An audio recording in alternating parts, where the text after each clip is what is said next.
సంఘటన జరిగినప్పటి నుంచి ఇప్పటిదాకా ఇది కావాలని నిర్లక్ష్యంతో జరిగింది అని నాకు అవసరం.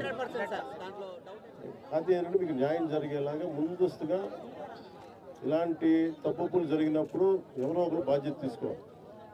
దీని మీద ఒక హై లెవెల్ కమిటీ వేసి ఎవరు బాధ్యత వహించారు, ఎందుకు నిర్లక్ష్యం వహించారు. ఇందాక చెంగలరాయుడు గారు కూడా చెప్తా ఉన్నారు. అంతకుముందు గతంలో కూడా మన వాళ్ళందరూ చెప్పారు, మన నాయకులందరూ చెప్పారు, ప్రజలు చెప్పారు.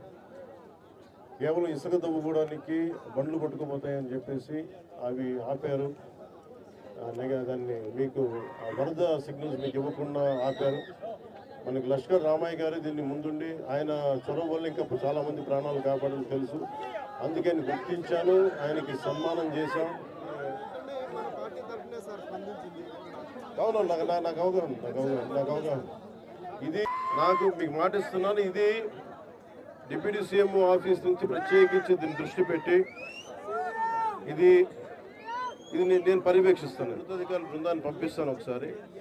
అలాగే డ్యామ్ కూడా మళ్ళీ పునర్నిర్మాణం చేయాలి, మళ్ళీ దాన్ని ఆధునీకరించాలని చెప్తా ఉన్నారు అధికారులందరూ. సో దీని మీద కొంచెం నాకు సమయం ఇవ్వండి.